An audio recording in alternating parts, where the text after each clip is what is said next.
training. So we're going to go from starting in command with opportunities, going through confirming our NERDS ID, adding documents, setting them for signature, and uploading them for compliance.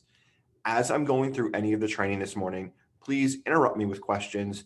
You can either unmute yourself or ask in the chat box. I'll also pause periodically to see if there are any questions. This training is for you, so I want to make sure you get the most out of it, and that once you walk away from this morning, you feel a lot more comfortable and ready to use DocuSign. All right, so I'm starting here in Command. I'm at my Command home screen. I'm going to go to Opportunities because that's where we're going to manage all of our sales pipelines and all of the various buyer and listing opportunities that we have. I'm going to click on All Opportunities because I personally like this view. It makes it really easy for me to see all the different opportunities that I have going on. I'm going to click here on 1234 Main Street because this is the opportunity that I created this morning. I didn't want to walk through creating the opportunity from start to finish, so I've already gone ahead and do that. I'm going to go ahead and I'm going to update the property information here, Main Street. I'll just do, there we go. Update this to Atlanta 30342. Click Save. Perfect. So now once I've updated all the information that I need for the details, I'm going to come over here to the Documents tab within the opportunity. And then up here in the top right-hand corner, there's a button that says Start a Transaction. It is very important that when you are working with DocuSign and Command, that you always click Start a Transaction here in Command. By clicking Start a Transaction, you will be connecting the room in DocuSign that you're creating to your opportunity in Command, which will then allow you to upload documents directly from DocuSign into Command, which is going to be one of the main benefits of using DocuSign. It has that connectivity to the Command system. If you start a room directly in DocuSign, you will never be able to retroactively connect that room to an opportunity in Command. Now, it's not the worst thing in the world. You can just download those documents to your computer and then manually upload them to Command. But one of the great features of Command is that it does allow you to upload directly from DocuSign. So always be sure to click Start a Transaction. Another benefit of having the room connected is that DocuSign will actually pull in the information about the transaction from Command. So it'll pull in your client's name and contact information about the property, the address, some of the sales price information. So that is another benefit. So it just kind of prevents you from, limits the amount of information that you're going to have to manually add. So I'm going to click Start a Transaction, and it's going to open up a new tab with the sign in for DocuSign. Be mindful, if you have pop-up blockers on, it will likely block this DocuSign tab from opening. So make sure that you always allow pop-ups from Command and DocuSign. I'm going to log in with the email address that I used to create my DocuSign account through Command. Click Continue. I'm going to log in.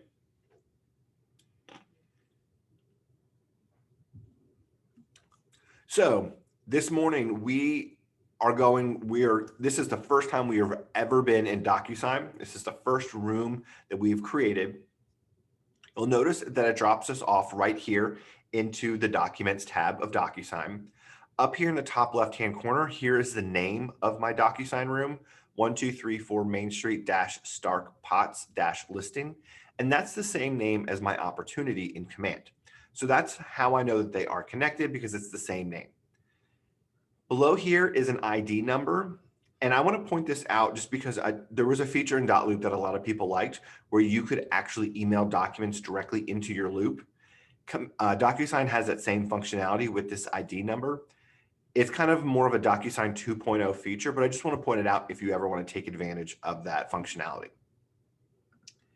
Now, since this is our first time in DocuSign, before we do anything, we need to confirm our NERDS ID, our NRDS ID. There are two ways to do that in DocuSign. One is right here in the Documents tab, and then the other is in Preferences. We'll walk through both of them. It's important that you confirm your NERDS ID immediately because that is what's going to give you access to the Georgia Association of Realtor forms. Without confirming your NERDS ID, you will not have access to the GAR forms, so you will not be able to write a contract. So what I'm going to do, this being the first time I'm in DocuSign, in the top right-hand corner, I'm going to click on Add. Then I'm going to select DocuSign Forms. And it's going to give me this pop-up window with two logos. I'm going to select the Realtor logo for the National Association of Realtors. And then it's going to ask me for my NERDS ID right here. I don't know my NERDS ID, and I've only met 2 agents that actually do know it. So thankfully, there's a link right here where it says Find Your NERDS ID where you can look it up. So I'm going to click on this. And it's going to give me the ability to use my last name, email address, and or my real estate license number to look up my NERDS ID. So I'm going to use my last name and license number. And then I'm going to click Submit. And then here is my NERDS ID. So I'm going to highlight this and then copy it. I do want to point out that if you have to use the same last name that you use when you registered with the Atlanta Realtor Association. If you've gone through a name change, a marriage, divorce, or anything, and you go by a different last name now, it will not connect your new last name to your old account. So you will need to reach out to the Atlanta board to have them update that information on your behalf. So I've copied this information here. I'm going to close this tab because I don't need it anymore. I'm going to come back into DocuSign. I'm going to paste in my NERDS ID. I'm going to type in my last name that matches what's on my real estate license and what I've joined the Realtor board with. And then I'm going to select my association. So I'm going to select the Georgia Association of Realtors from this long drop-down list of all the realtor associations in the country. And I'm just going to go ahead and scroll all the way to the bottom. And then I'm going to scroll up here to the top. And then here is the Georgia Association of Realtors. It is about probably like the 20th from the bottom. It is not any alphabetical order or any rhyme or reason that I've yet to understand, but just be sure to select the Georgia Association of Realtors. Then we'll click Validate. Now it's letting me know that it's validating my 2 association memberships. Now, if this is your first time confirming your NERDS ID, you're going to have another pop-up window here asking you to accept the terms and service of the Georgia Association of Realtors and using their contracts. Click Confirm or Accept, and then this window will pop up here that says Add DocuSign Forms.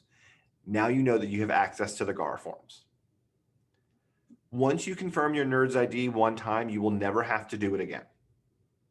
So that's why this is our first time. We just need to get that taken care of. So that way, every other time we come back, we have access to all of our GAR forms. If for whatever reason, when you select, let me click cancel here. If for whatever reason, when you select add DocuSign forms, and let's say you don't get this window here, or the window with the 2 realtor or the 2 logos with the realtor logo, and you don't have GAR forms here, there is another way that you can confirm your NERDS ID. Up in the top right-hand corner where you see your initials or your picture, click on that and then select Preferences. And then over on the left-hand side, we're going to click Integrations in that left-hand menu. And then I'm going to scroll down just a little bit. And here it's going to say NERDS ID information. It's going to give me the ability to put in my NERDS ID. Right here where it says clear, it actually has it would have the Find Your NERDS ID link. So again, you could use your last name, email address, and or license number. And then you would select the Georgia Association of Realtors and then click Save. So it's very simple. If for whatever reason you ever have to come back and make any edits or changes to your NERDS ID or remove it, you would come back here to your preferences. But I just want to point out that there's 2 separate ways of confirming your NERDS ID in case one of them, for whatever reason, gives you a little bit of trouble. Any questions on confirming your NERDS ID? All right. So I'm going to go back to the room that we created for 1234 Main Street. I'm just going to click on Dashboard right here, and then it's going to show me my recently viewed rooms. And I'm going to come back here into the Documents tab. So now we're going to pick up right where we left off. as if I clicked on start a transaction in Command. It opened up a new browser window. I logged into DocuSign, and DocuSign created this room. A room in DocuSign is basically just a place to house all of your documents for that specific client or transaction. It's the same kind of mentality as an opportunity in Command. It's just the lingo of the platform. So it's just everything that is going to be related to 1234 Main Street is going to be in this room. Now, every time you click on start a transaction or go to transaction and you come into DocuSign, it's going to take you here to your documents tab. You're more than likely going to be like, oh, let me go ahead and start adding my GAR forms here. Do not do that. Fight against that initial response of wanting to go ahead and add documents. What we're going to want to do is click on the details tab. I'm going to click on the details tab up here in the top left-hand corner. And this is where we're going to come in and put all the information about the transaction, about our clients, or all the information that we know. And it's the information here on the details tab that is going to pre-populate our GAR forms. So it'll make it a lot easier and quicker for us to go through and fill in our purchase and sale agreements and our loan contingency exhibits and everything else. So I'm going to come up here in the top right-hand corner, and I'm going to click Edit. And that gives me the ability to edit all these fields. Now, this screen is kind of broken up into two different sections. On the left-hand side, kind of the left 2/3, 3/4 of the screen is going to be information about the actual property. So you see here some room information, location, address. And then over here, the right-hand quarter of the page is going to be about the actual individuals involved in the transaction. So this morning's example that we're doing is going to be a listing. So you'll notice here in Seller 1, DocuSign pulled in my client's contact information directly out of Command. So here's my client 1's name, phone number, email address. Scrolling down, here's Pepper Potts, her email address. And then here it has me as listing agent 1 with most of my information. So now what we're going to do is we're going to go through, we're going to update the information for the actual property, double check the contact information for my clients, and then also talk through adding or not adding co-op agents information. So if I wanted to rename the room, I could. I don't personally want to because I like that it's the same name as my opportunity in Command. So I just know it's super easy to identify that I'm working in the same space. Now, let's say for whatever reason, if you're working with a buyer and you go under contract on a property and you update your room name and then they decide to terminate and then you go under contract on another property, then I would recommend updating the name of your room just so you can keep track of the property that you're working on and there's no confusion. So I'm just going to scroll down and I'm going to start at the top of the page and I'm going to work my way down, filling in as much of the information that I know about the property. If you don't know it, don't fill in the information, and then you can always come back later on to fill it in once you do. So I'm going to start with this currency. We're going to use US dollar, MLS ID. I'm just going to go ahead. I would type in the MLS ID, so I'm just going to type in a little number there. Origin of lead, I don't really need to know. Company room status, doesn't matter. Location, so address, I'm going to do 1234 Main Street, Atlanta. This is in Fulton County. State, we'll do Georgia, postal code 30342. Property type, I'm going to do residential detached. Year built, I'm just going to go ahead and do 2011. Special circumstances, there are none, so we are good to go. Listing details, we'll go ahead, we'll set the listing date for today at 4/16. Listing expiration date, we'll do June 16th. Original listing amount, we agreed to a list price of $350,000. So I'm just going to go through here and type in 350 in all of these boxes. And we'll be good to go. I'm going to scroll down. Now we have a section for offer details. Well, we're just getting ready to list this property, so I don't have any offers yet. So I don't need to fill in any of this information. Again, with the highest bid, don't need to fill that in, or closing details. I don't know those yet. And the additional information you can fill in here if you want to. So List side commission, we'll do 3%. Buyer side commission, 3%. And then property taxes if you want to add it. So that's all the fields requesting information for the property. Now I want to go through the right-hand column and update all the, double check and update any of the information about my clients and myself. Hey, Nick. Yes. The MLS ID. Can you tell me a little bit more about that? So the MLS ID is going to be the ID number that comes directly out of FMLS or Georgia MLS.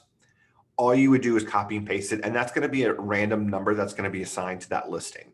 So when you're looking at different different listings in FMLS, they each have their own unique ID number.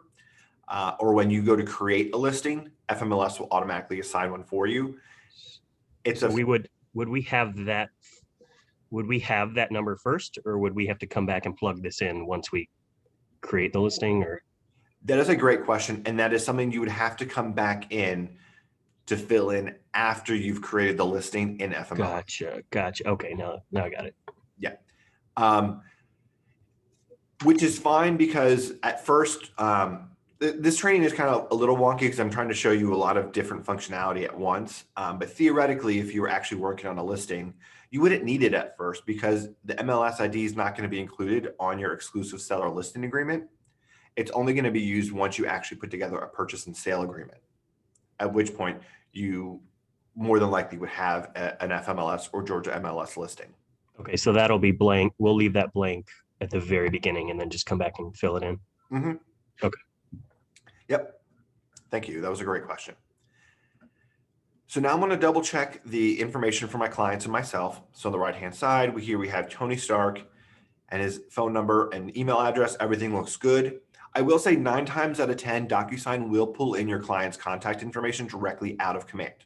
However, if you add your clients to Command and then immediately create an opportunity, and then immediately after that create a DocuSign room within the span of like a minute or two, it will not pull over their contact information, because Command has not had enough time to sync and confirm that information.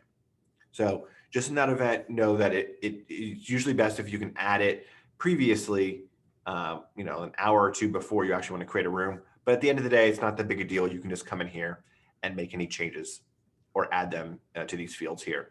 Now, I do want to point out, you do need to add your clients in the details tab.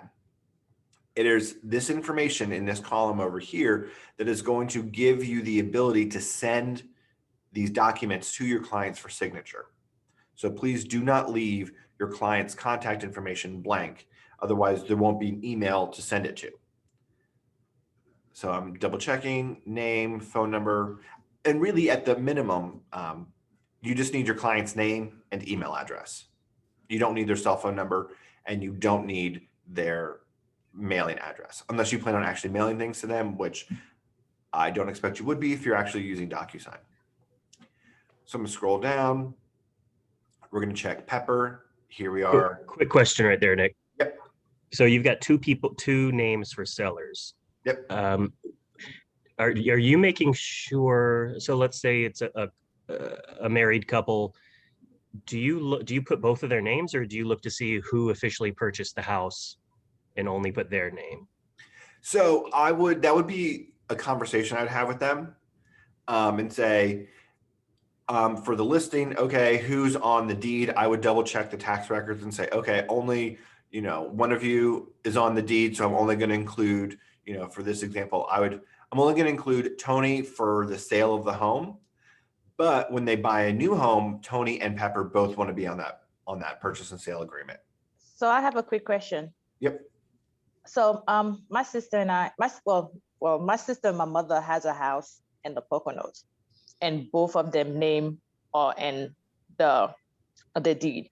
If they want to sell it, so would I include both my mother and my sister name? Yes. Since they both name on it? Yep. Yeah, you would need to include every single person that has title on that property, because unless, that's what you would need to do. Once if it gets kind of weird or wonky, I would then reach out to a closing attorney. So Campbell and Brandon, Gannick, PC, or McManamy, and just kind of ask them, be like, hey, this is a situation. What would be your recommendation? Okay. So for this example, let's say Tony Stark was the one on the deed. You wouldn't need to put the second seller on here. Is that correct? Correct. Okay. But for today's example, I do want to include both because I want to highlight some of the functionality of DocuSign. So I'm going to include seller 1 and seller 2. Okay. So I'm confirming Pepper's name and email address is good to go. This is just my personal email. I'm going to scroll down. Here's my information for the listing agent. It's going to pull in this information from my profile within DocuSign. So I'm just going to check it, make sure everything looks good. Here where it says company name, it's going to default to say Keller Williams Realty First Atlanta. I would just recommend go ahead, remove Realty. We have permission from Lynn to do that. And the reason I recommend doing that is because the text fields for the names of the company on the GAR purchase and sale agreements aren't very big.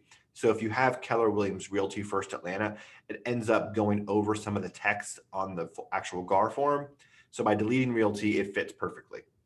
It's silly, it's not going to make a big difference, but just a little recommendation. Scrolling down, we have our address, country, United States, postal code, everything looks great. If I were working with another agent on this listing, I could put his or her information here. So if I were on a team this is a big listing that I was going to share with someone, I'd put his or her information here. Scrolling down, we get to buyer 1.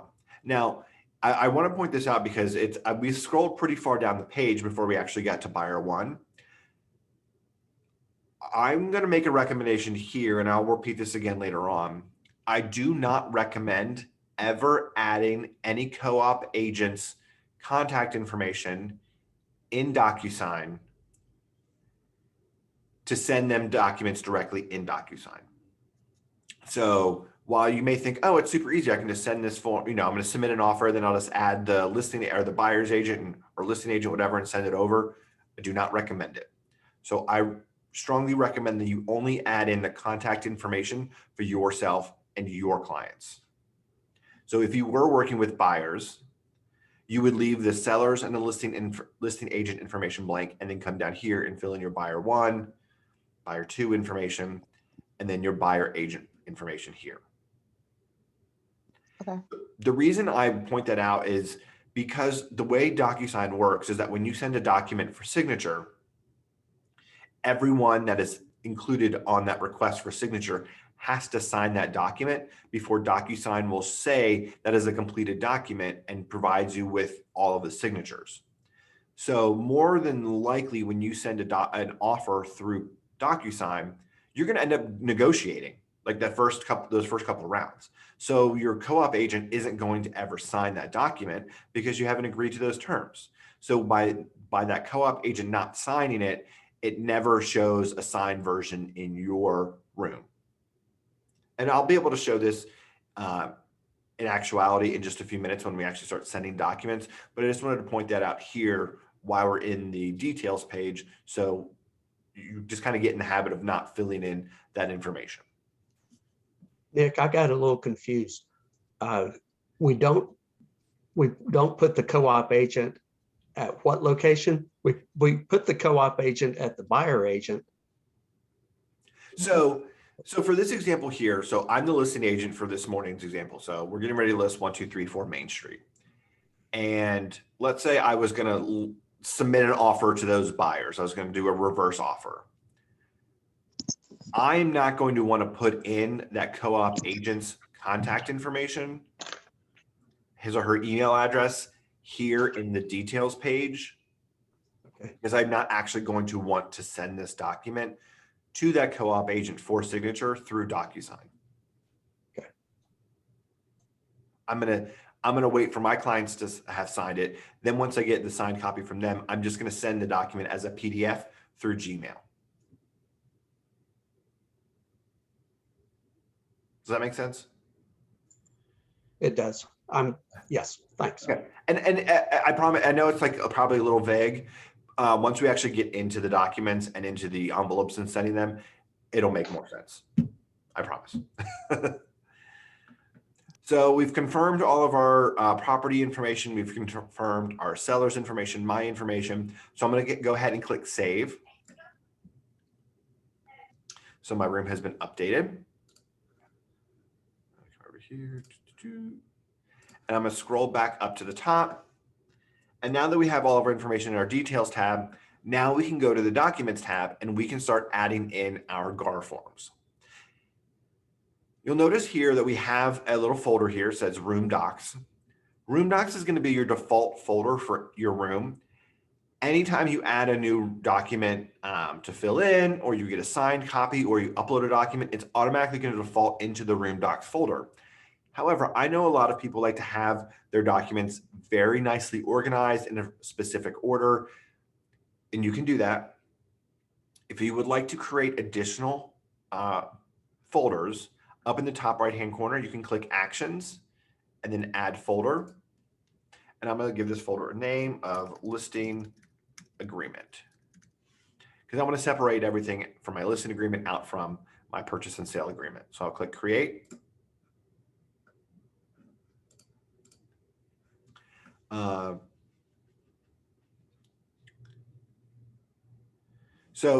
hi Mia. Yes, we are doing.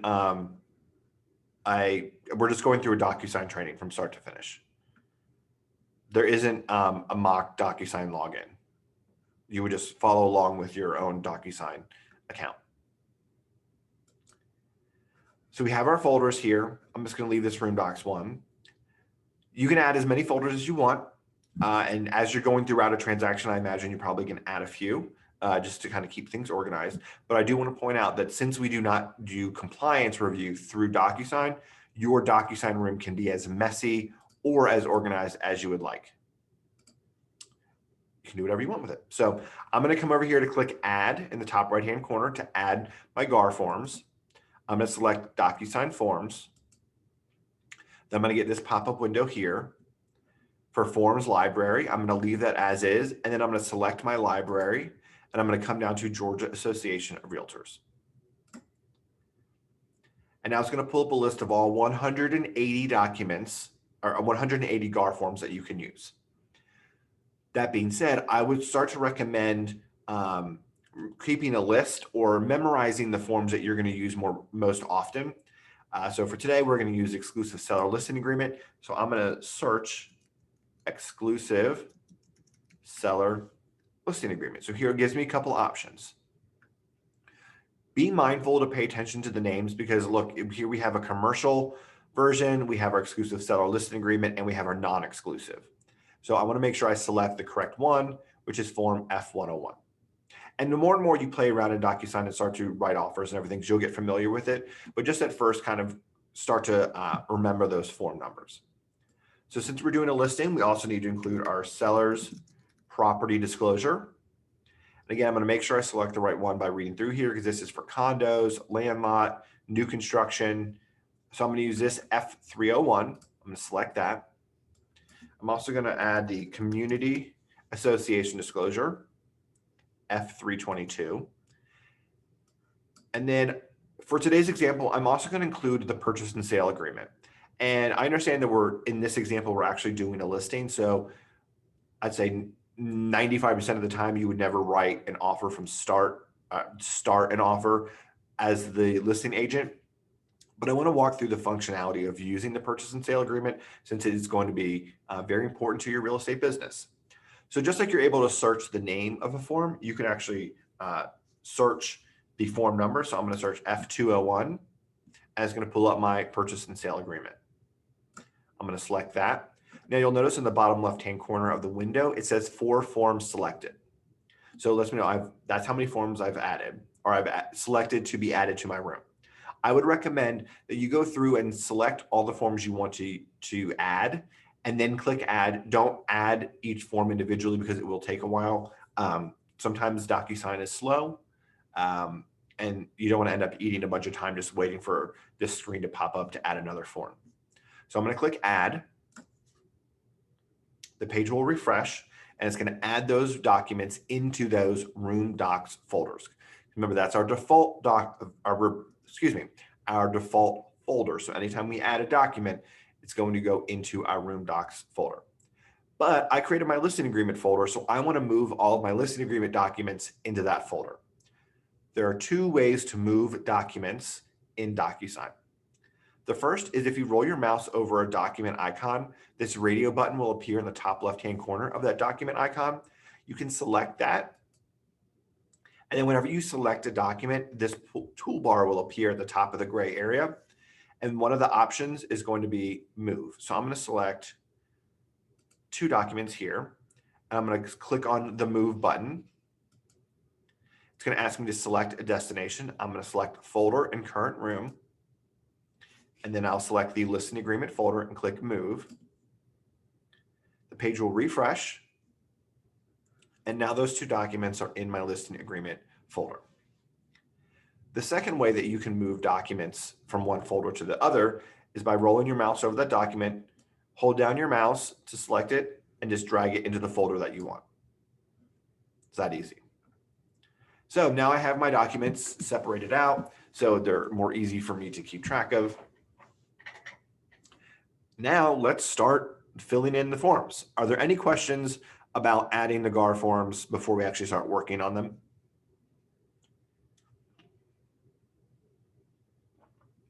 All right, perfect. So I'm going to get started with my seller listing agreement, my F101. So we'll give this a second to load. So before we get started on actually filling in some of the information, I do want to clarify that this morning's training is really all about how to use DocuSign. It's not about what the correct information to fill in on these forms is. Any questions on what information you actually want to fill in, please reach out to Lynn LaCroix, Alita Baverman, or any of our compliance partners, our alliance partners at Campbell and Brandon, Gannick, and McManamy. They're going to be the experts that can tell you what information to put in here. I just want to show you how to fill in the fields on these forms. So I do want to clarify that. With everything, I always recommend that you start at the top of the document and we'll just work our way down and we'll fill in all the fields that are necessary. So I'll come over here. I can see here that it's already started to fill in that property information from the details tab. So it's great. So I don't have to type that in here. So I have I'll double check my address. Everything looks good. I'm going to add in my tax parcel ID. So I'm just going to type in a little number here. You would get this from the tax records. Our legal description, we have a couple different options here. I would recommend that you attach as an exhibit here too.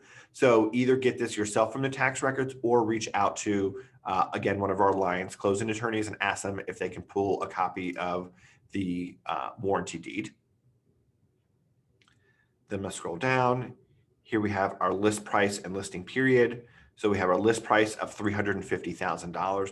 Now I do want to point out that for whatever reason, this field for sales price doesn't save commas. So I can type in a comma there.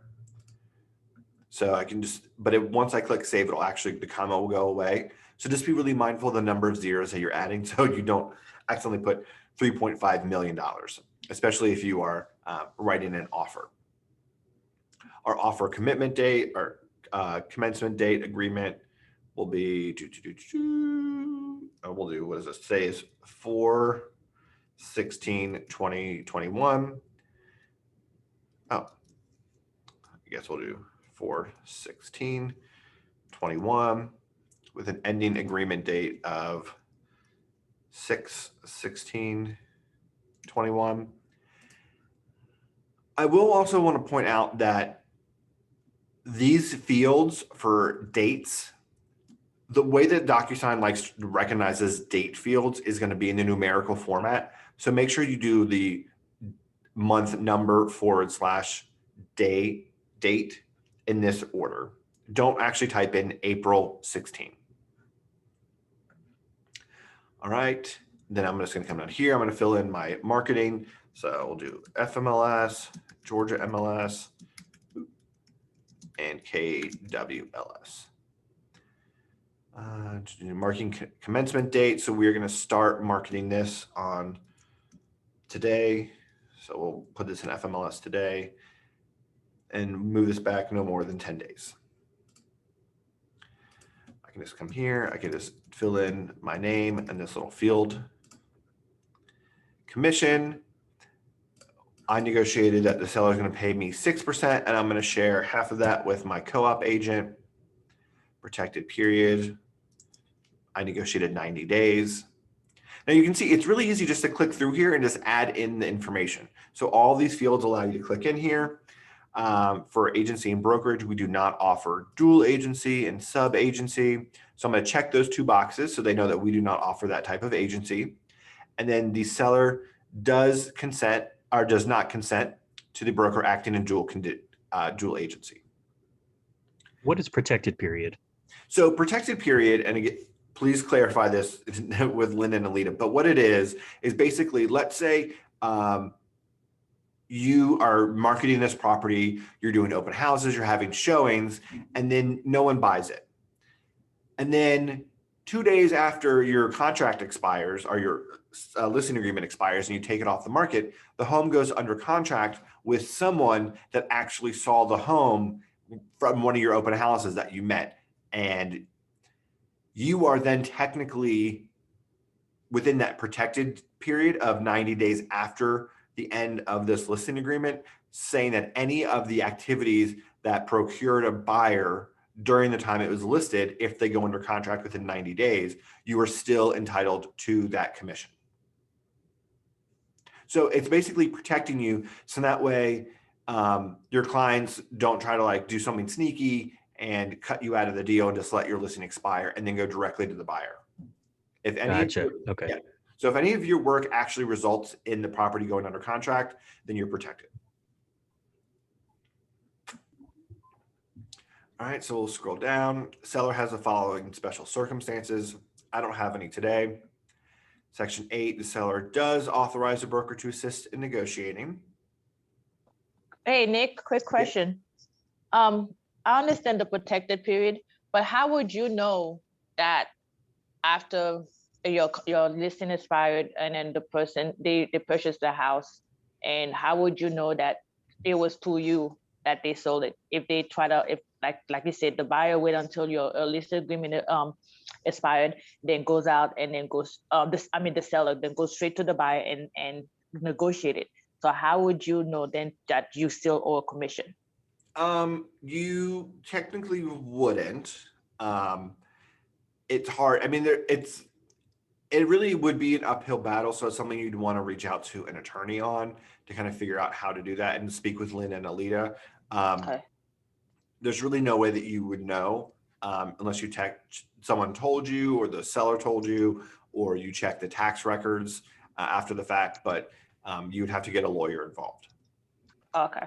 Is that time period something you negotiate with the seller, or Yeah. how did you come up with that number? Yeah, so 90 days is something that I just always include.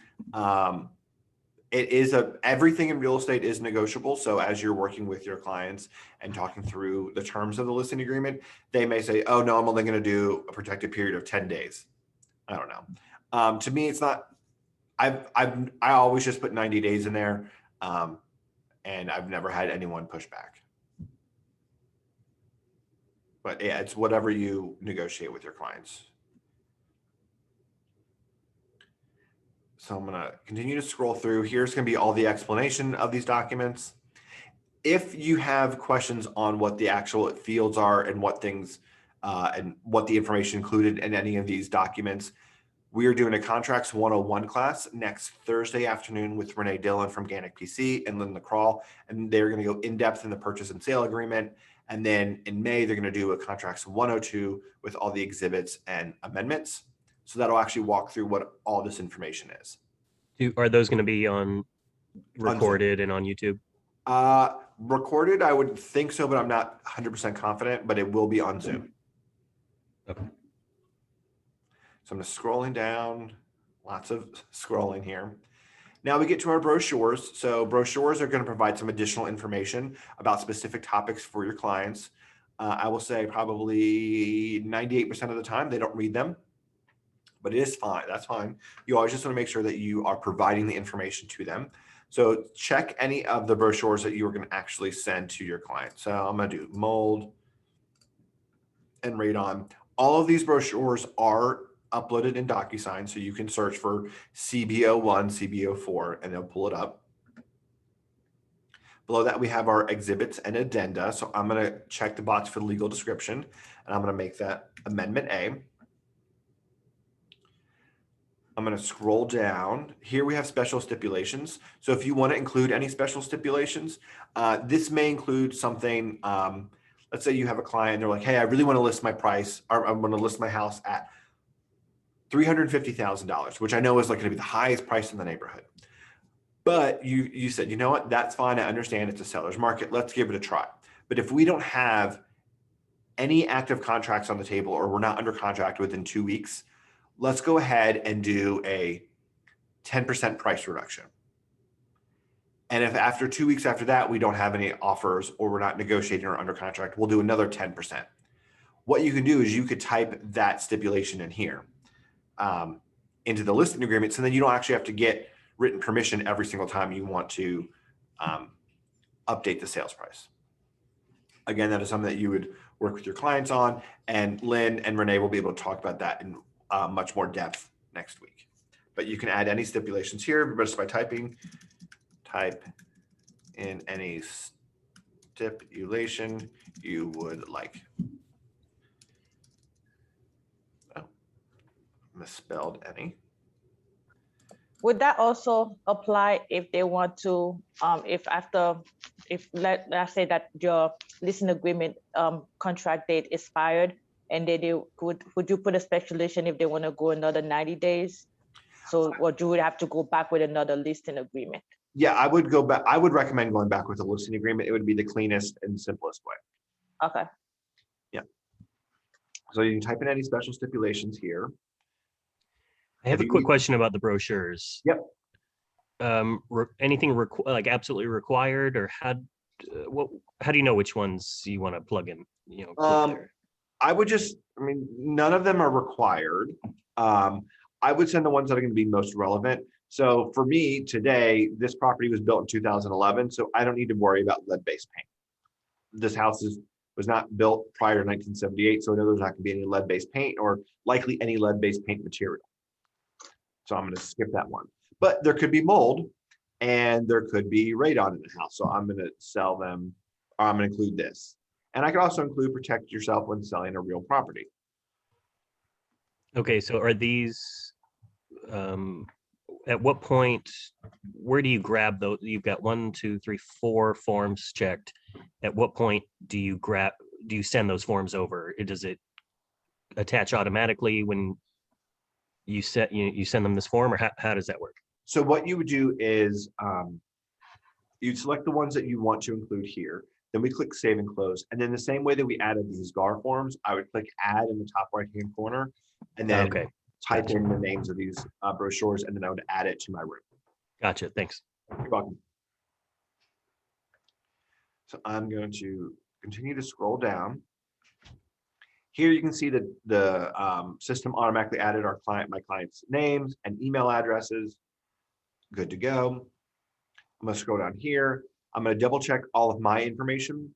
Now, it doesn't automatically populate all of these fields, so I'm just going to fill them in with all the correct information. There has been an update to DocuSign that allows you to create static forms. So that way you could automatically have this information populate for you.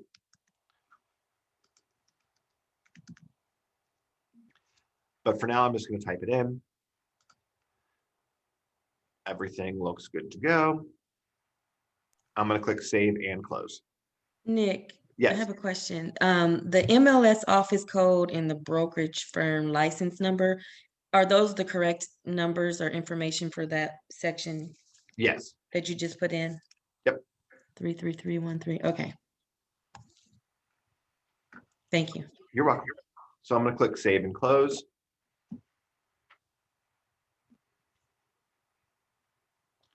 Give it a second to save. Did those numbers automatically populate, or did you type those in? I just typed them in. Okay. But there is in the new functionality of creating static forms that can auto populate it for you, but just you're going to have to type it in for now. Okay. So the next thing we're going to look at, continuing with our listing agreement, is going to be the seller's property disclosure. So I'm going to open that up.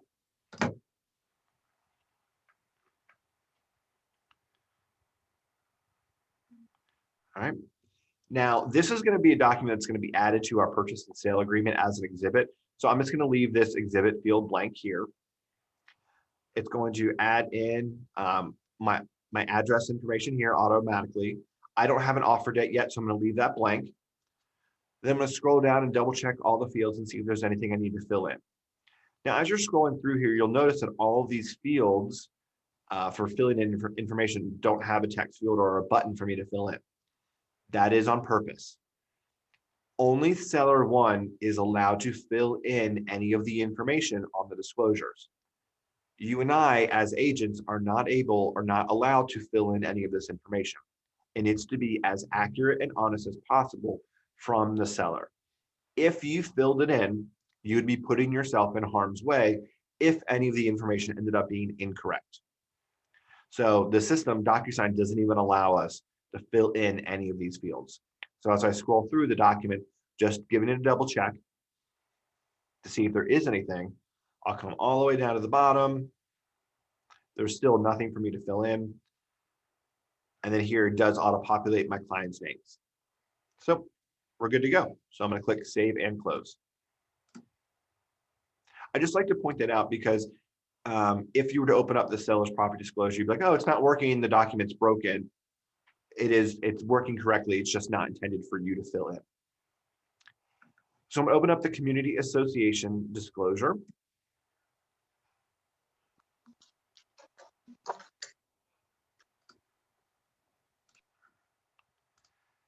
And then again, I'm going to leave this exhibit field blank. I don't have an agreement date, and it auto-populates the address for my listing.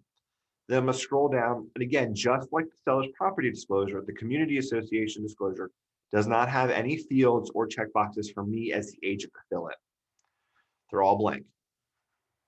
That's because seller one is the one that is responsible for filling in this information.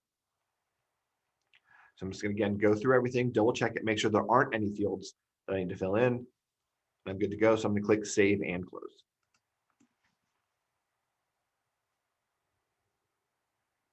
So now we have updated all of the listing agreement documents. Before we send anything for signature, I'm going to go ahead and walk through the purchase and sale agreement, since that is going to be one of the most important documents that you use in your real estate career. So I want to familiarize you with that a little bit. So I'm going to open it up the same as we did with all the other forms.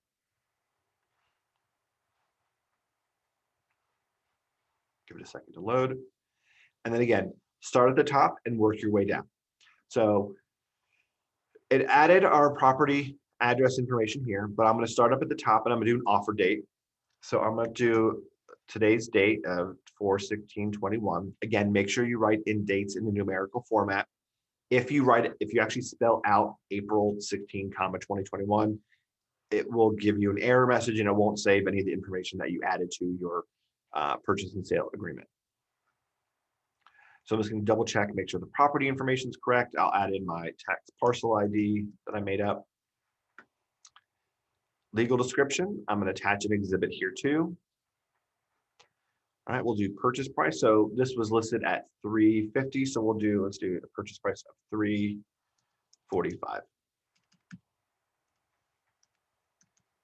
Oh, excuse me. And we're going to ask for $2,500 in closing costs from the seller. Possession, we will say, let's do 5/16/2021, and we're going to take possession at closing. So again, you just go through here, fill in the information, click the buttons, super simple. Holder of earnest money, I'm going to do KWFA. Closing attorney, I'm going to do Campbell & Brannon. Earnest money, we paid by check, so I'm just going to check this. And it will be for, let's do 3,400, and it'll be within 3 days. Again, you just go through here, click. You do also have the ability, you can click tab and it will tab through all of the fields. So as the listing, I just want to make sure I'm not getting confused. As you would, if you're the listing agent, you wouldn't be filling this out, right? that is correct. Okay. I'm just walking through it just so you can get you a little bit more familiar with the purchase and sale agreement. Okay. Since you are likely going to be using this document before listing agreement, but because of the functionality of the disclosures, I like to do listings as my examples. Okay. So yes, so this would traditionally be done by the buyer's agent. But so I'm just going to go through. I'm going to negotiate 10 days of due diligence. Lead-based paint was not built prior 1978. See here, sellers, brokers, Keller Williams, First Atlanta. See how that fits in there? If you had left in realty, it would have gone off to the edge. Not a big deal, but just, makes it easy. So I'm representing the seller's client. And then the buyer brokerage we'll do Harry Norman. And they are representing as a client. Hey, Nick, Yes. quick question. I thought on this one, we are supposed to really put the number 4, acting as a designated agent. No, so again, this I would confirm with Lynn and Alita, but I actually have an exclusive seller listing agreement with my client. So I Oh, okay. am representing them as a client.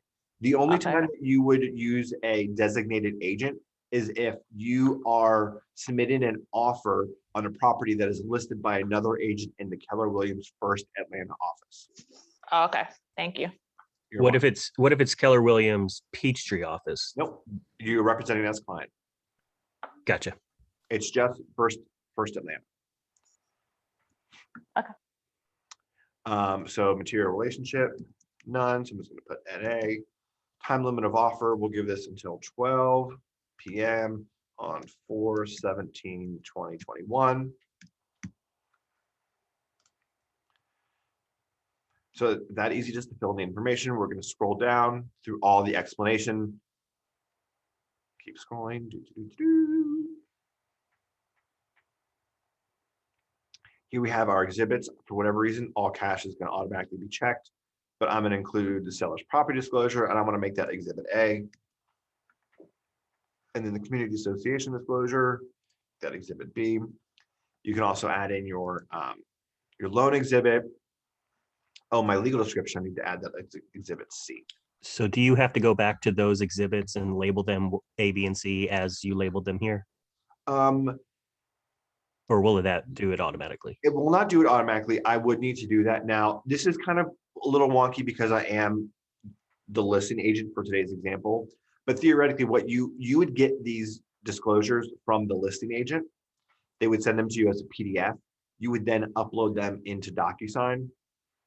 So you would have to manually add the exhibit letter. Okay. Which I'll show you how to do. Nick, I have another That's question. only as a buyer agent, right? Correct. Okay. Yeah. Mel, what's up? Okay, as a buyer's agent, if you get the disclosures from the listing agent, once you submit the offer, do you have to send that back to them? Yes. So you need to, you will want to send those disclosures to your clients to review and say, here are the disclosures for more information about the property. Please review. Let me know what questions. You'll also want to review them as their agent and point out anything that said, hey, I saw on the seller's property disclosure, they had their water heater leaked into their basement last summer and flooded their basement. Mhm. Is that a concern for you? Also let Okay. you know that when we do an inspection, we need to double check for any moisture or mold. Okay, so you share those with your client, but when you submit the purchase and sale or the offer back to the listing agent, you still submit those forms with the offer? Yeah, I would send the filled out forms that I sent to my clients to review. I would add those filled in documents to DocuSign and include an initial or signature field on them. So that way my clients have initialed or signed that they have reviewed them and they are good Okay. with all of that information and that they have actual notice of the conditions of the property. Okay, thank you. Yeah. I will say, and this is something again to for Lynn and Alita and closing attorneys to confirm, but let's say in the event that there are no disclosures, there isn't a seller's property disclosure, and you talk to the listing agent, they're like, oh, my sellers are just being really lazy, they need to put it together. You could still submit an offer without the disclosure, and then you could add a special stipulation that says seller to provide seller's property disclosure within 24 hours of binding agreement. Now you can do something along those lines. Now this is like a really basic, this is not how I would actually word it, but just know that you are able to still submit an offer without the disclosures, but you would want them as soon as possible to protect your clients.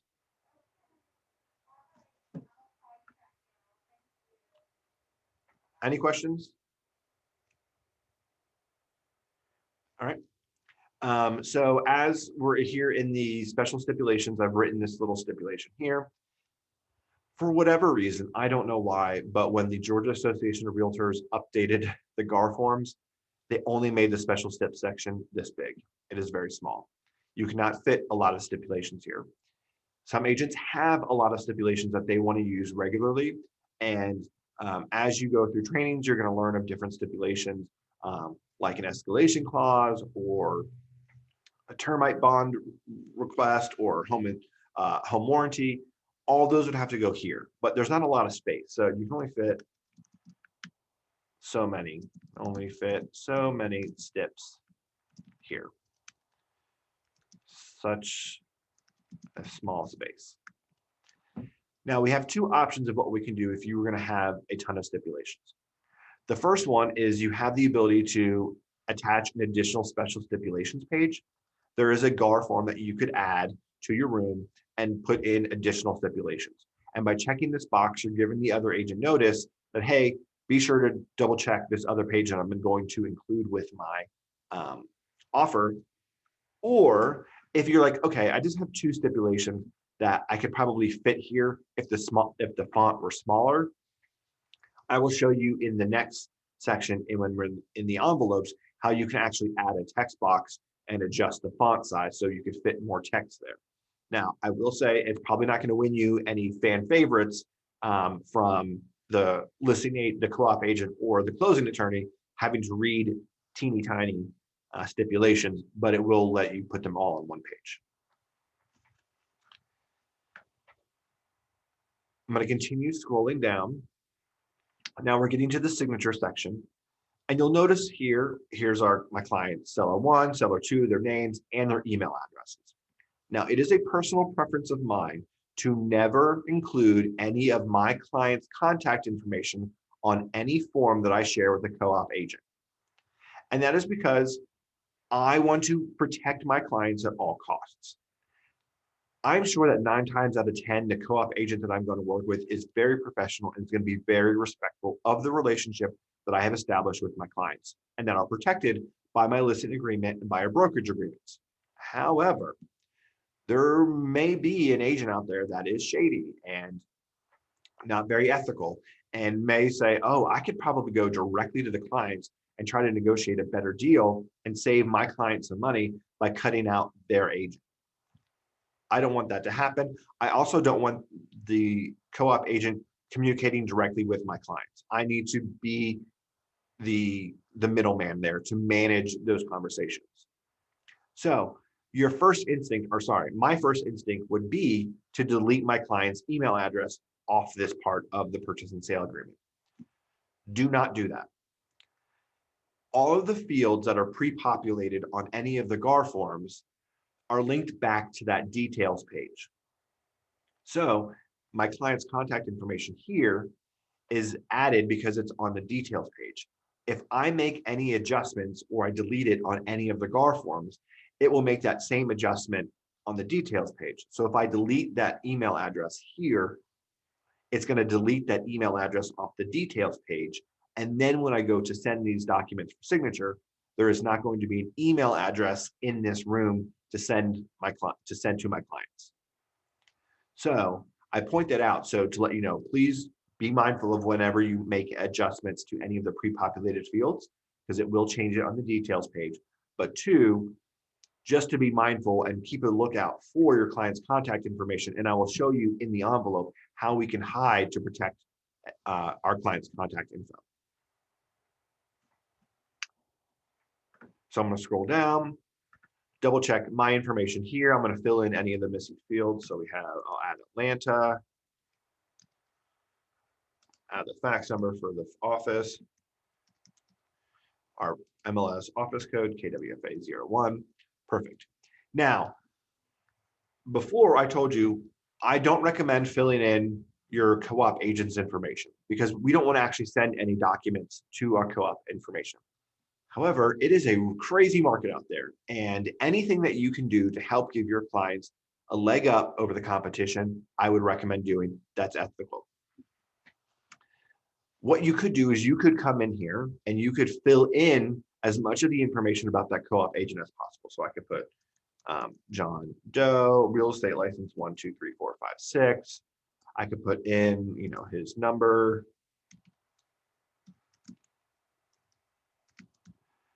I could, his email@email.com. And I could fill in all this information.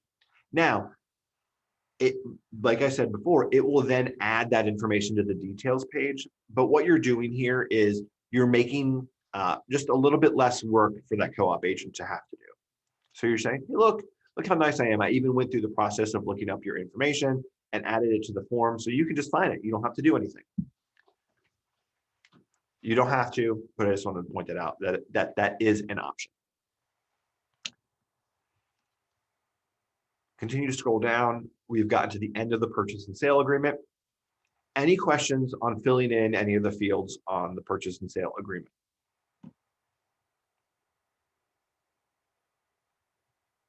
All right. So I'm going to click Save and Close. And so that's going to save all that information for me. Nick, I'm sorry. On the seller part of that purchase and sale agreement, Yep. we won't necessarily know all of the seller details. Does the selling agent fill all of that in? Yes. Okay. Yeah. So I'm just saying for the agent information, because that is easy for you to get out of FMLS. But for their actual clients, you don't need to worry about filling in their name. You could get it off the tax records or get it off the disclosures. But I would just let the co-op agent fill in any of the information related to their clients. Very good. All right, so now that we've added all of our documents to our room, we've filled in and updated all the documents. Now we have to send these documents for signature. The way that we send documents for signature in DocuSign is through an envelope. And the way that Michael New explained envelopes in DocuSign to me is, think of it as a manila envelope. Let's say you printed out all your physical copies of all your documents, your exclusive seller listing agreement, your seller's property disclosure. You went through with a pen and you filled in all those fields, and you put a little paper clip and you organize them in that manila envelope, and you place that envelope on the corner of your desk until you saw your client. Then when you saw them, you would take that manila envelope and hand it to them and say, please review and sign all of these documents. The envelopes in DocuSign are the same as that manila envelope. It's just a way to organize and send those documents for review and signature. It's nothing special, nothing really happens. It's just how you organize it and send it. There are two ways to make envelopes or create envelopes in DocuSign. The first way is if you roll your mouse over a document, select the radio button in the top left-hand corner, and then when you select a document, this toolbar will appear, and then you can come over here and roll your mouse over the toolbar icons and click Create Envelope. It will then create an envelope with just those documents that you have selected. Option number 2 is by clicking on the Envelopes tab, and then up in the top right-hand corner, I'm going to click New. And it should create an envelope. There we go. And now it creates an envelope. So this would be the same screen you would get had you click the Create Envelope button in the toolbar. It would take you right here. So with everything, we're going to start at the top and work our way down, filling in all the information that we know. We're going to give this envelope a name. I would recommend that you name this something that you can keep track of. It will default to Please DocuSign, but throughout a transaction, or especially working with clients, and you're going to send maybe 10, 20, 30, 40 envelopes throughout a transaction. Because every time you send a new purchase and sale agreement, or you send an amendment or an exhibit, or you need to make an adjustment, you're going to send a new envelope. You can send as many envelopes as you want. There's no limit.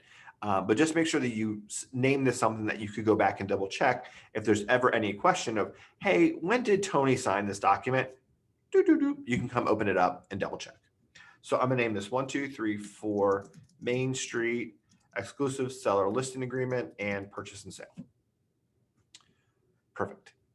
Now I'm going to scroll down to the add documents to the envelope. I'm going to select the room docs button here because that's going to be all the documents that are in the room, the ones that we just worked on. So I'm going to click room docs, and it's going to show me a list of all of the documents in the room. Now today, it's not that many, there's just 4. So it's very easy for me to go through here and click all 4 of them. In the future, as you're in the middle of a transaction, you're going to have a ton of documents in your room.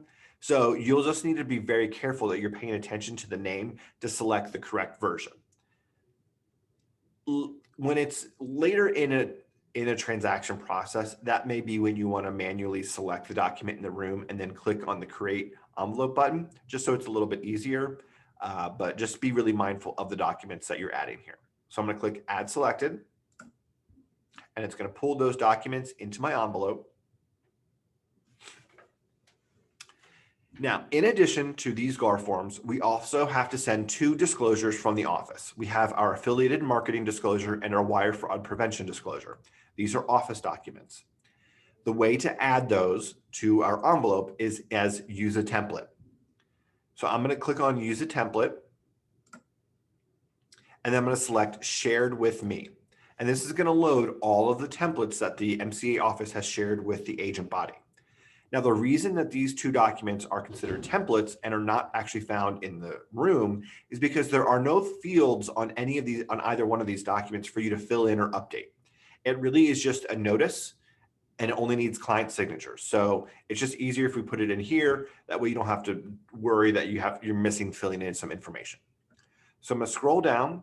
I'll see here I have my buyer affiliated marketing disclosure and my buyer wire fraud disclosure.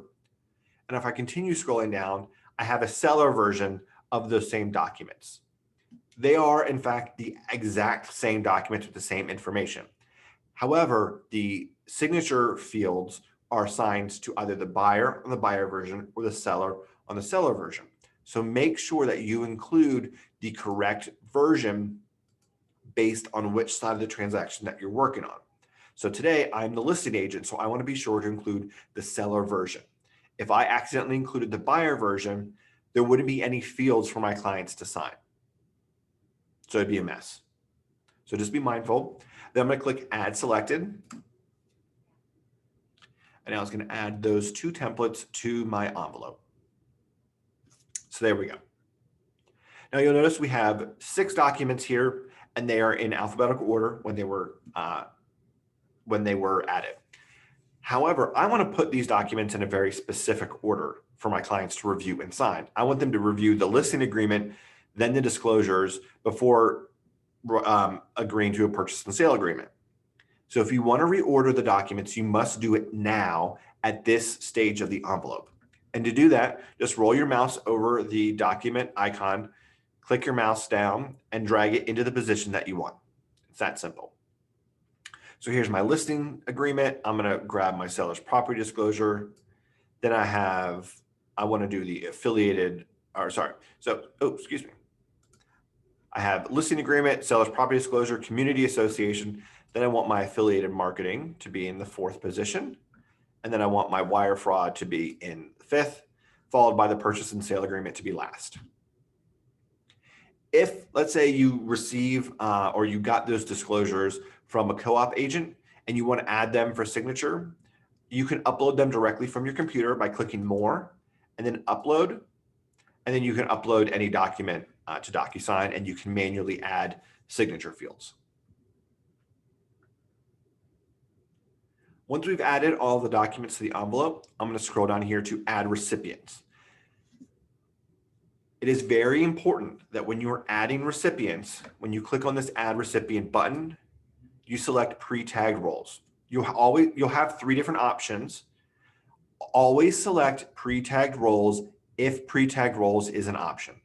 And the reason that's so important is because all of the GAR forms are mapped for seller 1, seller 2, buyer 1, buyer 2, listing agent, buyer's agent. All of those fields for signatures and initials are already mapped based on the role designation that we have on the details page. So by selecting pre-tagged roles, the system will automatically go through all the forms that I have here and go ahead and say, this is Tony Pepper, Tony Pepper, Tony Pepper, Nick, Tony Pepper, and just put all the signature fields. If you select room participants, you will have to manually add every single signature and initial field on all of those forms. It will take a lot of time and be exhausting. So whenever available, select pre-tagged roles. So I'm going to select pre-tagged roles, and it's going to give me this pop-up window with all the roles that are available in any of these documents. I'm going to select the roles that are just relevant to me and my clients. So we have seller 1, and I'm going to come down here and I'm going to select Tony. Then seller 2, scroll down, and I'm going to select Pepper. I want to point out that there's seller 1 and seller 2.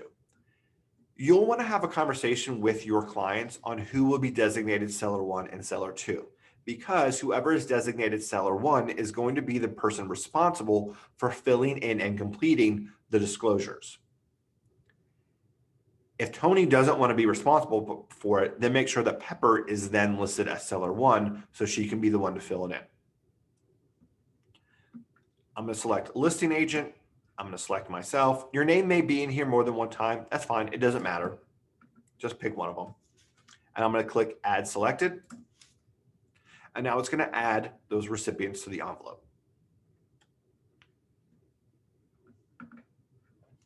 It's a little slow, but it's doing its job.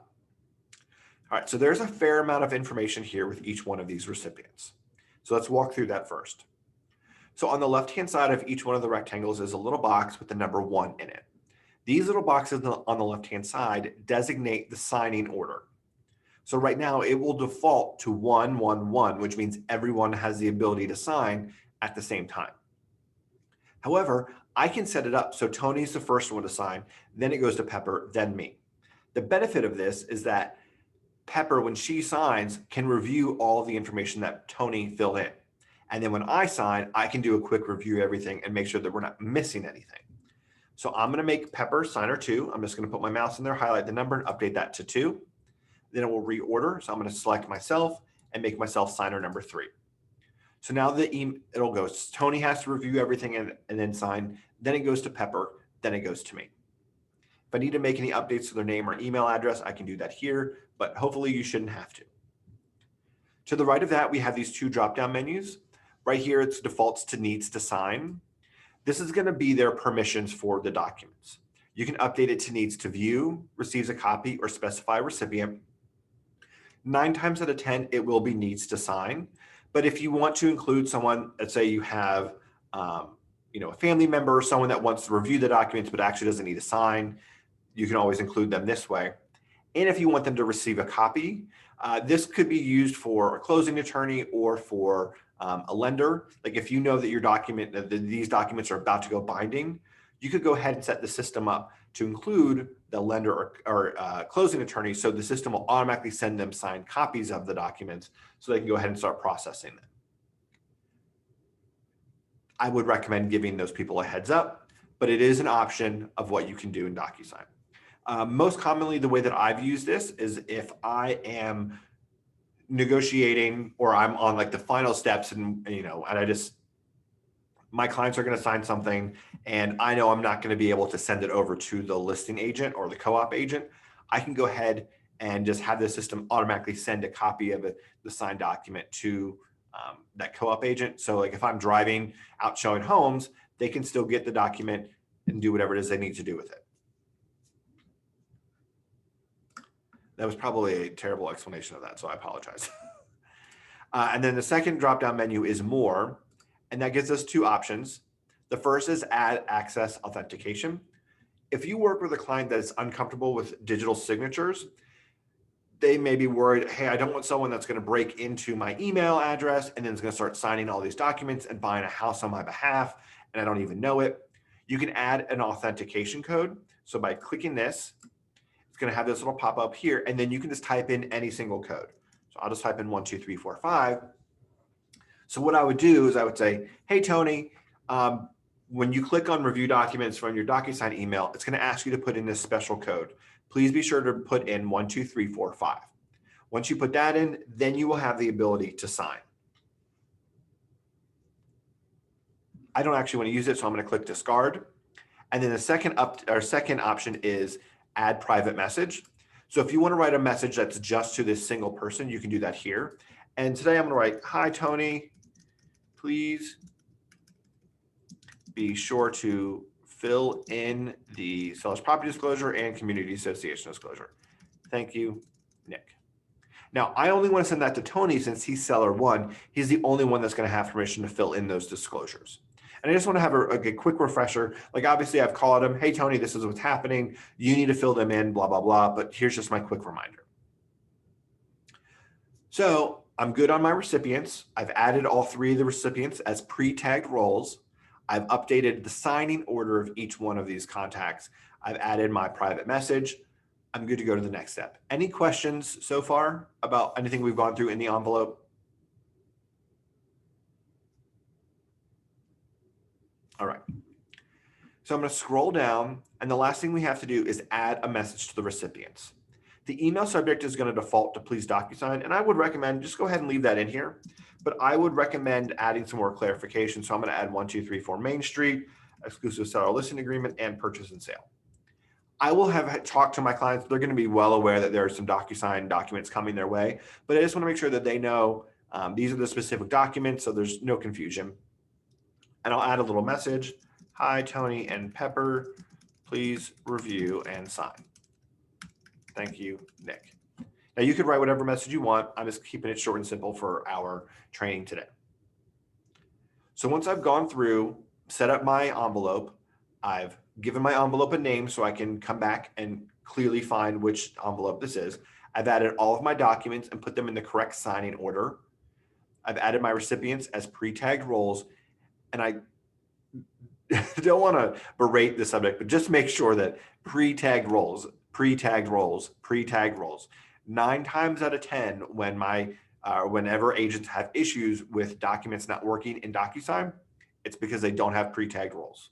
So please be sure to use pre-tagged roles. We've added our little message. Now I'm going to click next. This is going to take me into the envelope editor where I can go through and I can double check all the signature fields. I can add any missing signature or initial fields or any text fields. Now there's a lot of information here, so let's quickly walk through the layout of the envelope editor before we actually start doing anything. Up in the top left-hand corner, there's this little button that says go back. If for whatever reason you need to go back and get out of your envelope, you can click this button. DocuSign saves the changes that you've added like every couple seconds. That being said, if you ever have to go back to the Documents tab and make a big edit to an actual document, it will erase all of the additional signatures or fields that you had added. Below that is, you see it says Tony and it has a yellow dot next to his name. There's a drop-down menu and it's going to show all 3 people, all 3 recipients' names with a little color code next to it. That color code is going to make it more easy for us to visually ID who is responsible for which fields on these forms. So I can see here, Tony is yellow and all of these standard fields here are yellow. And if I come here to select Pepper, now they all change to blue. So now I can just know blue, Pepper, Pepper, Pepper. And it just makes it really easy for me to go through and double check. In the standard fields, there's a whole bunch of different options: signature, initial, date, sign, name, email, company, text, all the simple stuff, really easy to add. In the middle here, we have our preview of the actual document. If you need to adjust the size or undo or make any changes up here, you can do that. And then on the right-hand side, we have thumbnails of all the documents. So I can scroll through my listing agreement really quickly. And then when I scroll down to page 10, it has these little tabs in the top left-hand corner. That lets me know that there is going to be a signing field or a field assigned to a specific recipient on that page. And I can come here and I can double check. Here we go. Tony, Pepper, scroll down. Here's my name, my signature, and my date signed. Perfect. It's that easy. So now I'm going to go through the rest of the documents and I'm going to double check it. So let me just scroll all the way back to the top. So we want to make sure we didn't miss anything. Ooh, and it looks like here for legal description, I forgot to add in a check mark for the exhibit. So what I'm going to do is I'm going to select myself from the drop-down menu. I'm going to come over here. I'm going to click on checkbox, and then I'm going to drop that checkbox right there. And I'm just going to double click it. And now I've checked in that field. So now when everyone signs this document, it'll show that we are using the legal description attached here too. Continue to scroll down, double check everything. Again, see how there's no comma there in that sales price. It's just the way that the system saves it. It's annoying, but just be mindful of the number of zeros that you add. Hey, the checkbox you just put in. Yep. Where would we, is that a different class where we would learn how to do that and what that entails? No, I mean, it's just all you do is just click the checkbox icon. No, I mean like for the legal description, like literally adding it. Yes, that'll be a part of the Contracts 101. Okay. Class. Yeah, and Alita also teaches contracts classes every Tuesday morning at 9, and she goes through a different part of all the GAR forms. So I'd recommend checking those out, and she goes in depth with what everything is. Okay, thanks. So I'm going to continue to scroll down, just giving everything a once over, making sure everything is good to go. All the correct boxes are checked. I'm going to scroll pretty quickly here. We're getting close on time, and I'm probably going to go over, so I'm going to try my best to be as quick as possible. Let's scroll down. Everything looks good here. There's our special stipulations, signature fields. Everything's good. There's mine. Now, since I've set myself up to be the final signer, I can add text fields here so that when I go to sign, I can automatically make this listing agreement binding. So what I'm going to do is I'm going to click on text box here, and then I'm going to format it to fit. And now you'll notice that when I click on a text box, this menu appears in the top right hand or in the right hand side. I'm going to leave this checkbox here as required because that's going to let the system know that I need to fill in something in these fields. So I'm going to right mouse click on this text field, click copy, and then paste. And I'm going to add another text box there. And then I'm going to add the date signed field right here. So it'll automatically add the date. So this way, once I've signed it, this document, this listing agreement will be binding, and the system is going to automatically send it back to everyone. So I'm going to scroll down. Here's my seller's property disclosure. Now remember, there were no fields for me to fill in the room. Now we have all these fields that are outlined in yellow, and I know from my drop-down menu that Tony is yellow. So all of these fields are assigned to Tony. But you notice that they're just outlined in yellow and not filled in yellow. That's because these fields are not required. That means the system is just going to jump right over these fields and go right to the next required field, which will more than likely just be an initial or signature field. A quick trick of a way that you can get the system to stop so that way your client doesn't totally bypass all these fields on the disclosures is to make this first field here, what year is the main dwelling constructed? Click the required field. Now it's filled in yellow. What that's going to do is that when Tony is signing these documents, the system is going to stop him and make him fill in the year that the dwelling was constructed. And then it's going to be much easier for him to then scroll through and click all the other check boxes and fill in all the remainder of the information. So I'm just going through my disclosure here. Signature looks great, good to go. Now we get to the community association disclosure, and it's going to be the same thing.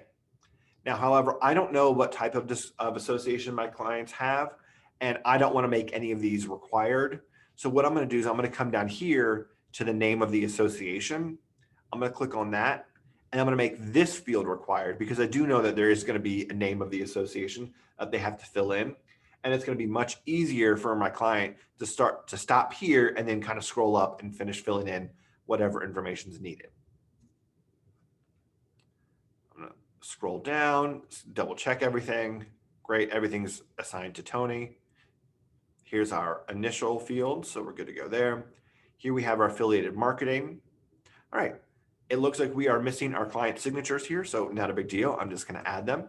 So I'll click signature, add that right here, date signed. I'm going to add that right there. I'm also going to do the same thing for Pepper, signature, and date signed. There we go. I'll scroll down. I'll check my identity theft and wire fraud. Now, for whatever reason, I don't know why, it always moves these signature boxes. So just move them back up. And then we'll continue to scroll down. Here's our purchase and sale agreement. Everything looks good so far. Here's our initial fields.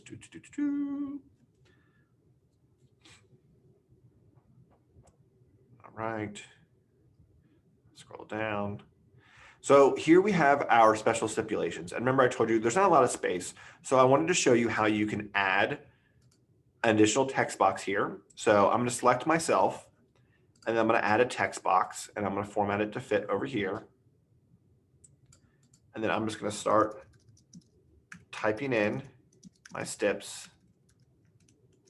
more steps, even more, lots more, more. Now you can see I have enough stipulations here that this field scrolls, but you can't scroll on a PDF. So what I'm going to do is I'm going to highlight all the text here. And then the menu on the right-hand side, I'm going to uncheck required because I don't want it to be required and leave it as read only. Then I'm going to come down to formatting and I'm going to change the font size to 7 font. So now all those stipulations fit in that smaller space.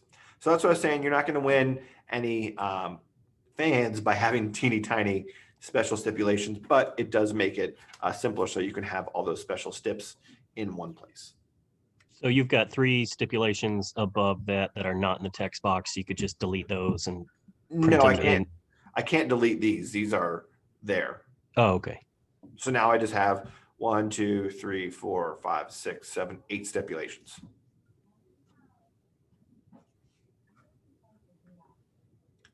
All right. Scrolling down, here we get to our signature page of our purchase and sale agreement. And this is where I was saying earlier, I like to hide my client's information. So what I'm going to do is I'm going to come over here to this pre-fill tools. I'm going to click on this pen icon, and then I'm going to select the line button.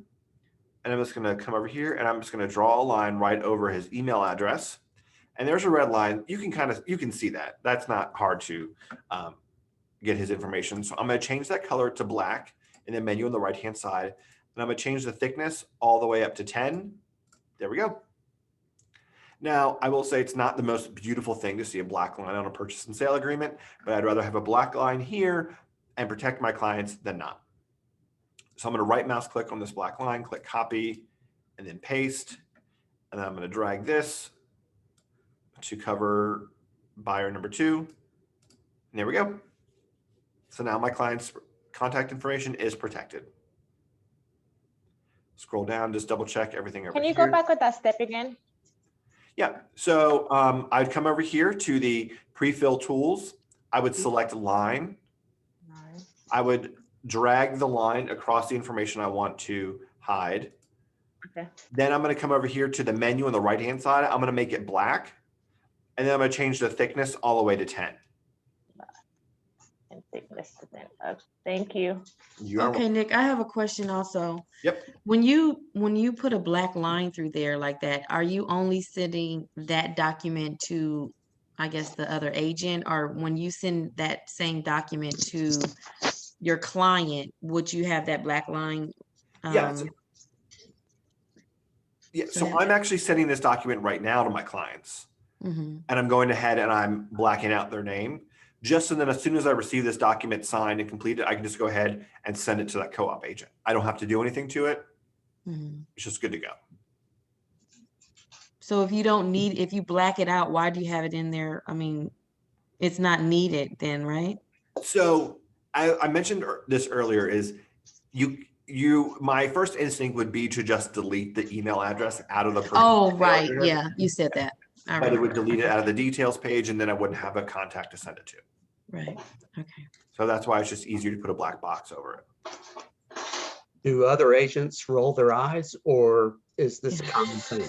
I don't know. And to be honest with you, I don't care. At the end of the day, my fiduciary responsibility is to my clients.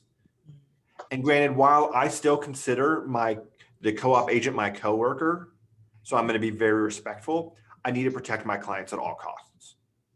So you'd put the black box over the email and phone number. Yeah, but I just have the email, only the email showing here on the purchase and sale. So that's all I need to hide. Okay. Yeah. This to me is in the best interest of my clients. Mm-hmm. And it's not going to affect anything. And I think any co-op agent would understand why I hide it. So, and if they ask, I would just say, oh, I'm unable to delete my client's email address. So I just to protect them, I just wanted to cover it up. Okay. Got it. Perfect. All right. Everything else looks good to go. So what we can do is if you want to double check, just make sure everything looks good to go, you can click recipient preview. And then up here in this menu, you can click on your different clients and it's going to show you a preview of what it's going to be like when they go to sign. This is just a preview. It's not actually going to sign anything, but it'll give you a desktop view if they use a tablet or if they use a phone. So let's say you're in a multiple offer situation and your clients are like, oh, we have dinner reservations, but we really need to get this offer out. That's fine. Go to dinner, enjoy the bread basket.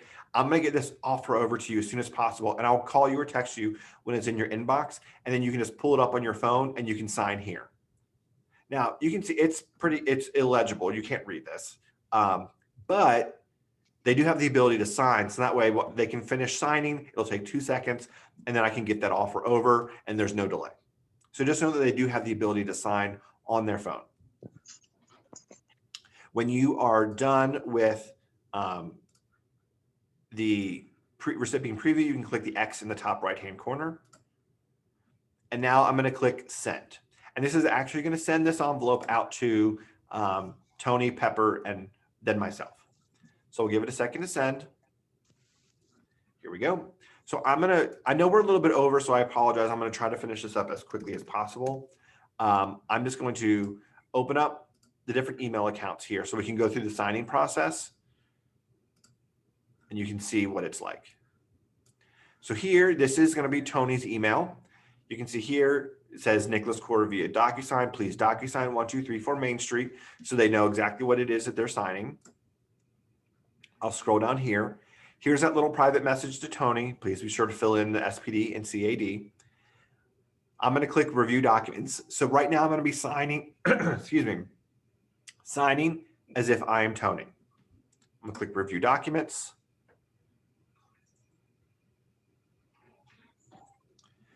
Tony is going to agree to use electronic signatures. Click continue, start, and you see it jumps right to that first required field. So it just bypasses all of that information. They can easily scroll up and read it if you wanted to. So I'm going to click sign. It's going to ask me to confirm, adopt, and sign a signature. Then it jumps to that next required field, which is a seller's property disclosure. And this is where it's going to have me stop and what year is the main dwelling constructed. And this is 2011. And now it's really easy for me to come over here and just fill in all of these other fields. And I can come check all these boxes. I can just type in here. Really easy. Because now it's like, oh, okay, yeah, duh, I have to fill this in. Now I'm not going to go through and check all these, but I just wanted to check some of them because I want to show you what it's like when Pepper goes to sign. So I'm just going to skip through most of this. And then I'm just going to check some of these here. Boop, boop, boop. Boop, boop. All right. All right, so I'm going to click sign here at the end of my seller's property disclosure. Then it's going to jump me to my community association disclosure. And again, it's going to stop. So I'm just going to have to type in name of HOA here. And then it's easier for me to scroll up and be like, oh, okay, yes, we have a mandatory homeowners association. That's $1,000 a year and it's paid in 4 installments. And I can fill in name here. And I can just, he can fill in, or Tony can fill in the rest of the information. And just scroll through and then check boop, all the other fields that are relevant. So if you make that field required for HOA, but turns out they don't have one, should they just put none? Or do you need to find that out beforehand? You would want to find that out beforehand. You would probably already know it when you pull comps for that neighborhood before you go on your listing appointment. Okay. It would include information, but I would also confirm that with them. Okay. All right, so I'm going to click initial and then sign.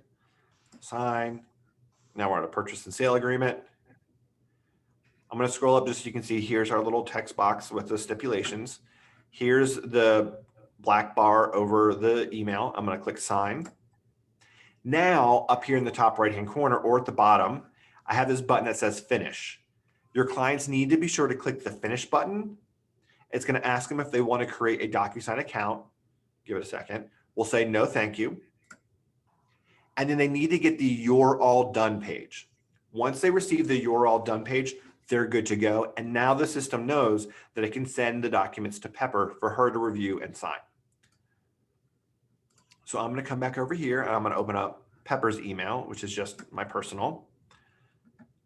And here at the top, we have an email, please DocuSign. See, there's no private message here because I didn't include one for Pepper. I'm going to click review. And we're going to go through the same steps that we just did for Tony, but for Pepper. So I agree to use electronic records, continue, start. It's going to jump all the way to that first signature field, adopt and sign. And see how it jumped right past that seller's property disclosure? But because we know, I'm going to scroll back up. And the reason it's important for me that my client sign in a specific order is because this gives the ability to Pepper to come through here and review and make sure that all the information that Tony filled in is correct. Because if anything is wrong here, your clients will be held to that responsibility at closing. So I'm double checking, everything looks good. Okay, so Pepper sees something that's not correct. So what she would end up having to do is just going ahead and signing, but at least now she can say, hey, Nick, I was reviewing the seller's property disclosure. It looked like Tony messed something up. Can you resend that? And I'll say, perfect. So I know to archive this incorrectly signed version. Same thing with the community association disclosure. Here we can see where Tony filled in this information. Looks good. Initial, sign, sign, initial, sign. Now Pepper's done, so Pepper's going to click finish. Again, it's going to ask her if she wants to create an account. She can say no, thank you.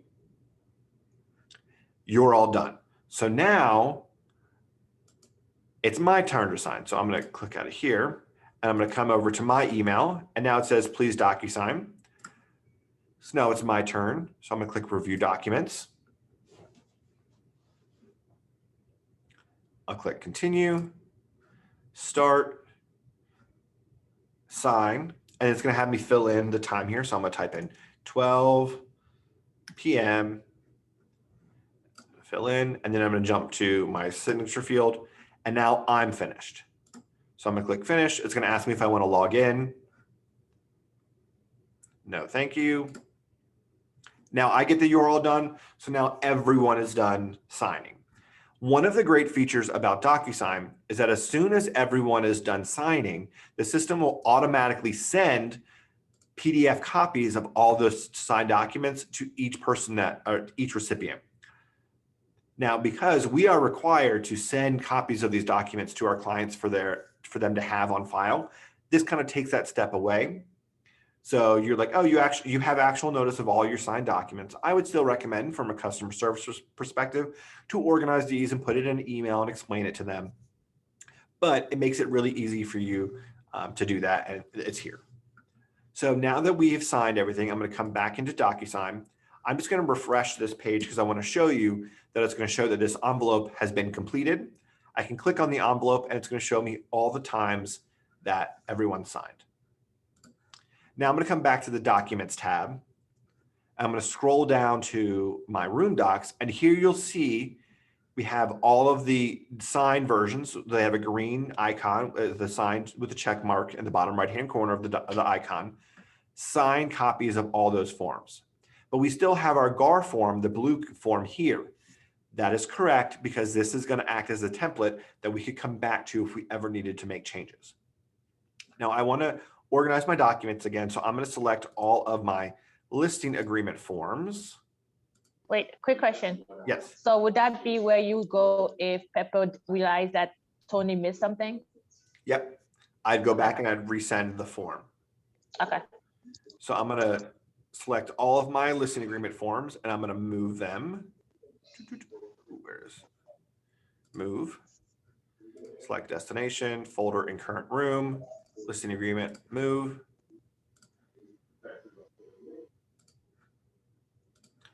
So here we go. Now we have all these signed documents. There's a couple different things you can do here. If you wanted to, you could select them all. You have the ability to combine them. So if I wanted to send this as one single document, maybe as an offer, or send them as combine them, I could give this a new name. I can say that it's binding listing agreement. And then I can come here and I can put them in whichever order I want. So I want my listing agreement to be first, then my seller's property disclosure, then community association, then wire affiliated, and then wire fraud, and click save.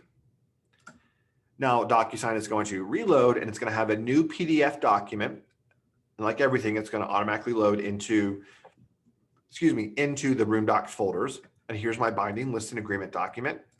I can open it up and it's all 22 pages of my binding listing agreement.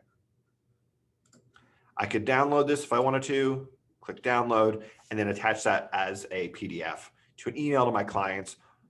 Or if you could send a document, an offer to a co-op agent, download it as a PDF. Now that we have our signed listing agreement, let's go back into Command, because now we need to upload these documents for compliance review. We need Lynn and Alita to review them, make sure we did everything correct, and that we have a valid legal listing. So to do that, because we created and clicked Start a Transaction in Command, the DocuSign and Command are linked. So I'm going to upload my listing agreement. So I'm going to click Add a File. Then I'm going to select the source of documents as DocuSign. And then it's going to show me all of the documents that I have in my DocuSign room. So I'm going to come over here. I'm going to scroll down to my listing agreement. And now you'll see it's going to list everything. So be sure to double check and make sure that you select the signed version of that document. So I'll select signed and assign. And now it'll automatically load that document into Command. Now we have a handful of documents that we need to add, so we could do this all at once by clicking Attach Multiple Files. Again, I'll select DocuSign as the source of my documents. And then I'm going to go through here and I'll go to my community association. I'm going to scroll through the list and find my community association disclosure signed. Do the same for my seller's property disclosure. Signed. My affiliated marketing disclosure signed, and then my Rawls Group wire fraud signed. And then click attach.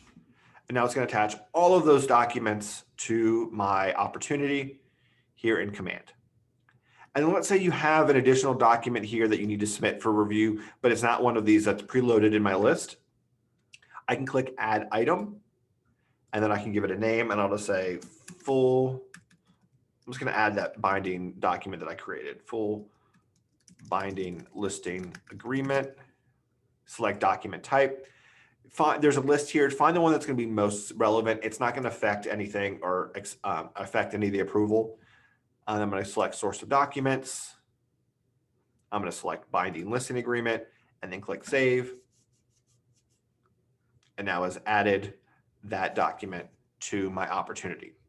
Once I've gone through and I've uploaded all of my listing agreement documents, and if I'm going under contract, I can come over here to the under contract folder and upload my purchase and sale and all those other documents. I come up here and I click submit to MC, and that's submitting it to the Market Center. And that's what's going to notify Lynn and Alita that there are documents in Command for them to review. They will come here and they will review them. They will let you know if it is approved or not approved, and they'll give you a little note on any feedback or changes that you need to make to those documents. So we have walked through a lot of information, and I appreciate you being extra patient since we went 15 minutes over this morning. What questions do you have? What can I show you again? Anything that I can clarify for you this morning? I've got a question. When you hit that submit to MC button, Yep. do you do that? So let's say you get your listing agreement signed. Do you submit it then, or do you wait till you have a bunch of the other documents? Can you submit multiple times? What's the process there? So for a listing, you would want to submit to them for review as soon as you have all the binding listing agreement forms. And then yes, you can add more documents and keep submitting. for review. So then let's say you get your listing agreement signed, boom, submit. Then you get an offer and you go binding, then you upload and submit. Then you get an amendment, you resubmit. So it's just every time there's more documents for Linda and Alita to review, you would resubmit. Okay. But for a buyer, if you're working with a buyer, you would go ahead and you'd want to get that buyer brokerage agreement signed as soon as possible, but you don't need to submit that buyer brokerage agreement for review until you have a binding contract. So you would submit that all at once.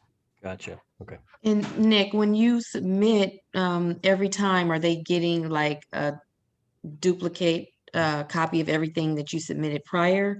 Because it's all listed here. No, So that every is time you add something, is it gonna submit everything again? no, that is a great question. So let me pull up another one of my opportunities here. So if I come over here, I come in under contract, all these documents that are approved, Mhm. they won't review again. Okay, So I could So- just go over here and I could add a document here.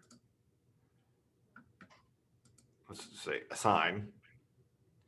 And now it gives me the ability to resubmit to MC, but Okay. all these other documents are approved, so they're not going to review them again. okay. And then if you add, you can add like, if it's not a GAR form, just say you have like a copy of a warranty deed that you got from the, Yeah, you would put that from here. the attorney, you can just add that to the list also. Yeah, here's a legal description warranty deed, so you could upload that, or you Mhm. could click add item, Okay. whichever. Any other questions this morning? All right. We walked through a lot of information this morning. As you start to play around in DocuSign, please do not hesitate to reach out with any questions. I do this training every other Friday, and then as a part of my Take Command series, there are also 2 additional DocuSign classes in that.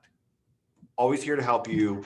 I want to make sure that technology never ends up being the reason you miss out on a contract. This was so helpful, Nick. Thank you so much. You are very welcome. Have a great rest of your Friday. I'm going to upload this to the YouTube channel, so if you want to, you can come back and reference this. And then I also have a PDF of everything that we walked through in Word form. So that way, if you want to have that as well, I can send you an email with that. Just let me know. Okay, thank you. Perfect. Thank you, guys.